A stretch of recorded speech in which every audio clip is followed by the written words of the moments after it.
Wow. This is crazy. Thank you so much, By Esther. most standards, it is, yes. Yeah. Thank you, Esther. Again, we look so much the same. I have a couple, but I'll keep it quick. Okay. What's this whole deal on religion? My girlfriend's family does not like me because I do not believe in their religion, and it's a big wedge. So I'm curious, how do I go about knowing what's... everyone thinks we should all be a certain religion, especially religious people.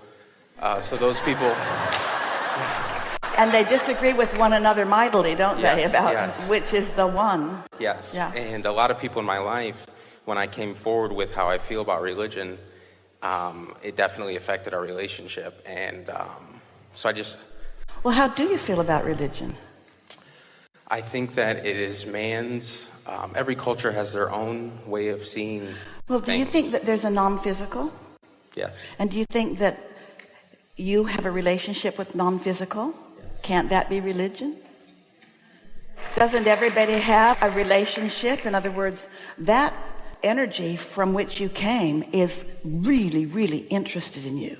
And so we can see why a lot of people that are tuned that way a bit can feel they have an awareness of that connection and they want to talk about it. What they're not quite figuring out is that everyone has a connection like that, but it's an individual relationship that you have with the source within you. And when human, we love you so much, want to get in the middle of it and control it or whatever, then it gets a little wonky. But you're not ever going to convince her family that they should believe differently than they do. So the two of you have to figure out, if you're individual, we're talking about yours with your inner being and your girls with her inner being, you got to figure out if your relationships with your source is connected enough, if you are aware enough of it, if you feel it enough, if you are demonstrating it enough, that the importance of that is, and the way that feels, is so much more than wanting to calibrate to the desires of others. If you start calibrating to humans, you have a really busy life and you hardly ever get on with what you're about. Your inner being is promoting and supporting you in what life has called you to.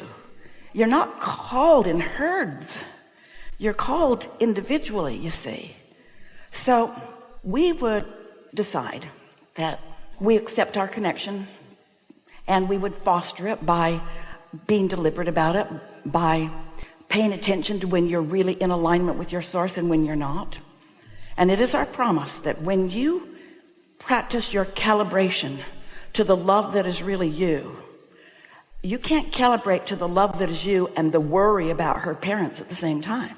Have you heard us say, we say it so often, one who's connected to that in the moment, in any moment in time, in any now, is more powerful than millions who are not. Talk about turning thoughts to things.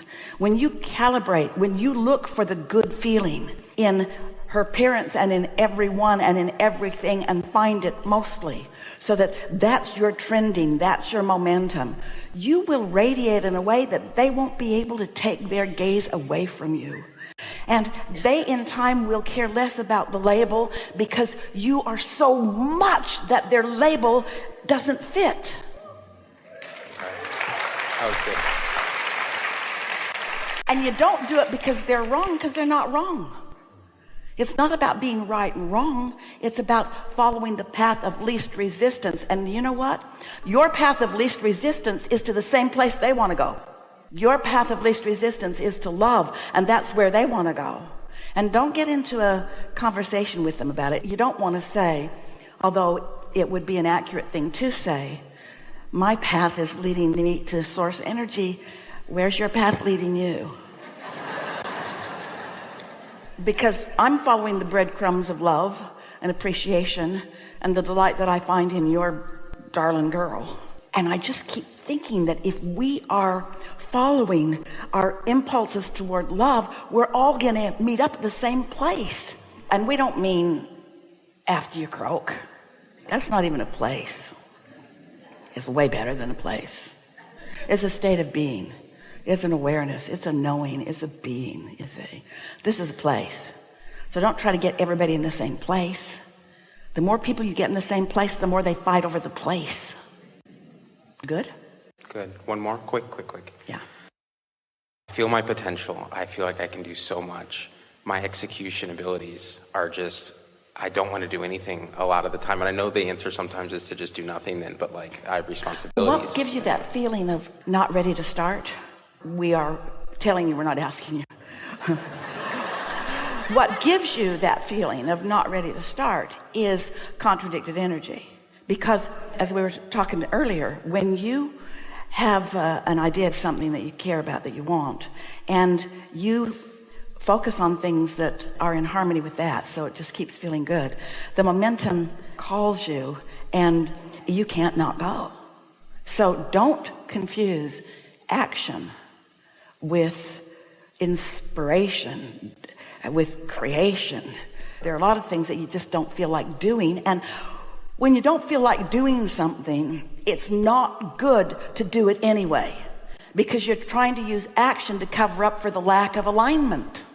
But don't use your I don't feel like doing it as an excuse either. Get into alignment and then do what you feel inspired to do.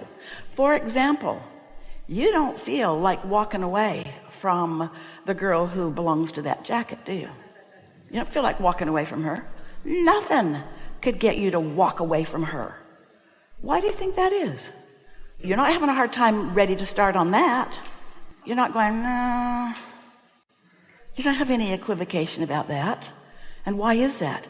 Because on that subject, you are in complete alignment, you see. And doesn't it feel good to not be confused about things? It's split energy when you want it, but it's split energy when your inner being knows what you want and is focused on it, and you're focused on the opposite. That's split energy too. It's split energy when you say you're going to do something and don't do it and then feel guilty for not doing it. It's not split energy when you said you were going to do something and you don't feel like doing it, so instead you do something you feel like doing. Did you hear that? It's split energy when you say you're going to do something and you mean it and then you don't do it. But it's not split energy when you say you're going to do it and then don't feel like doing it and feel like doing something else and you do what you feel like doing. So as you start paying attention to how you feel instead of about what's right and what's wrong, that's what religions are just having a really hard time squaring with one another. You just got to admit how ridiculous that is. Here's our rules, here's our rules. Well, I guess I have to kill you. I see no other way.